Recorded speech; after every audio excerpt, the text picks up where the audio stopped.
وہ اٹھ کر اندر چلے گئے، چیک بک لے کر آئے، 60-70 لاکھ روپے کا چیک کاٹا، یہ چیک صاحبزادے کے حوالے کیا اور آنکھیں نیچے کر کے بولے آپ یہ رقم لو اور مجھے اس کے بعد کبھی اپنی شکل مت دکھانا۔ ان کے بیٹے نے وہ چیک جیب میں ڈالا اور واپس چلا گیا۔ انتقال کے وقت ان کا کوئی اپنا وہاں موجود نہیں تھا۔ یہ منظر دیکھنے کے بعد میرے دل میں پوری زندگی کے لیے دولت کی خواہش ختم ہو گئی۔ ہم سے زندگی میں صرف 10 چیزیں بے وفائی کرتی ہیں۔ ہم اگر ان 10 بے وفاؤں کی فہرست بنائیں، عہدہ، دولت اور اولاد پہلے 3 نمبر پر آئیں گی۔ ہم عہدے کے لیے ایمان، عزت، سیلف ریسپیکٹ، اخلاقیات، صحت اور خاندان تک قربان کر دیتے ہیں، لیکن یہ عہدہ سب سے زیادہ بے وفا نکلتا ہے۔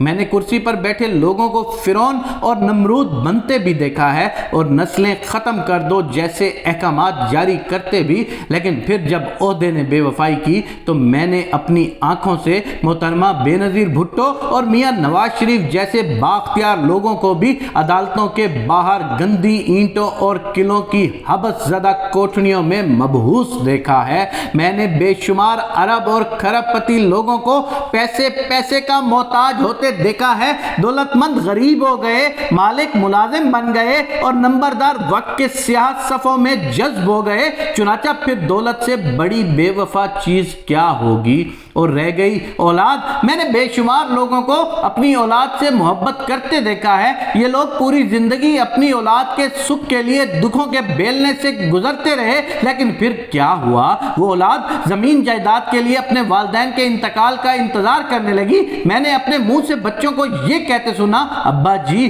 بہت بیمار ہیں، دعا کریں اللہ تعالیٰ ان کی مشکل آسان کر دے۔ اور یہ وہ باپ تھا جو بچوں کے نوالوں کے لیے اپنا ضمیر تک بیچ آتا تھا۔ میں نے ایسے مناظر بھی دیکھے، بابا جی کے سارے بچے ملک سے باہر چلے گئے، بابا جی نے تنہائی کی چادر بن بن کر زندگی کے آخری دن گزارے۔ انتقال ہوا تو بچوں کو وقت پر سیٹ نہ مل سکی، چنانچہ تدفین کی ذمہ داری ایدھی فاؤنڈیشن نے نبھائی یا پھر محلے داروں نے نبھائی۔ یہ ہے کل زندگی، اولاد، دولت اور عہدے کی بے وفائی، ان بے وفائیوں کے داغ اور آخر میں قبر کا اندھیرا۔ یہ وہ حقیقت ہے جس سے ہر شخص واقف ہے، لیکن اس کے باوجود انسان کا کمال یہ ہے، یہ دیکھتا ہے لیکن اسے نظر انداز کر دیتا ہے، یہ سنتا ہے لیکن اسے سنائی نہیں دیتا، اور یہ سمجھتا ہے لیکن اسے سمجھایا نہیں جا سکتا۔ ہر روز لوگوں کو تباہ ہوتا، مرتا، ذلیل ہوتا دیکھتا ہے، پھر بھی اپنے آپ کو کہتا ہے کہ ایسا میرے ساتھ نہیں ہوگا۔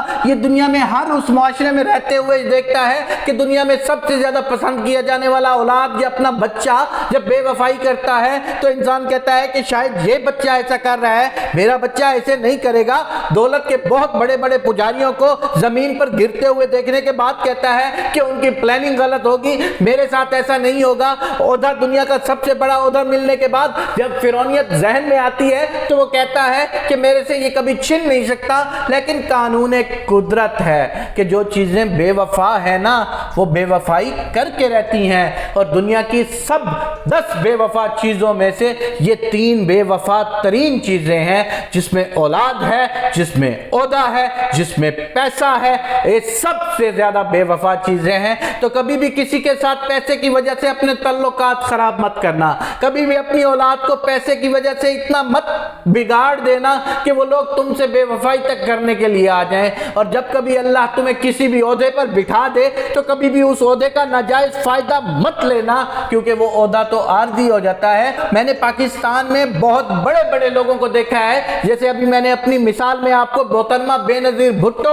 اور میاں نواز شریف تک کا نام لے کر بتا دیا ہے کہ پاکستان میں ان سے بڑے لوگ نہیں تھے، لیکن جب ان کے پاس پیسہ آیا، عہدہ آیا، تو انہی کے لوگوں نے، انہی کے بھائیوں نے، انہی کی بہنوں نے، انہی کے بچوں نے اپنے ماں باپ کے ساتھ کیا حشر کیا کہ نہ وہ اب پاکستان میں بھی نہیں ہے، اور وہ کچھ وہاں پر شہید تک ہو چکے ہیں، زندگی کی بازی تک ہار چکے ہیں۔ آج میں اور میرے دیکھنے والے سب لوگ تیرے سے یہ دعا کرتے ہیں کہ یا پروردگار ہمیں نہ ایسی اولاد عطا کرنا، نہ ہمیں ایسی دولت دینا، اور نہ ہی کوئی ایسا عہدہ دینا کہ جس کی وجہ سے خداوند کریم تو ناراض ہو جائے۔ ہمیں ان سب چیزوں سے مبرہ صرف تیری تقدیر پر رضا چاہیے۔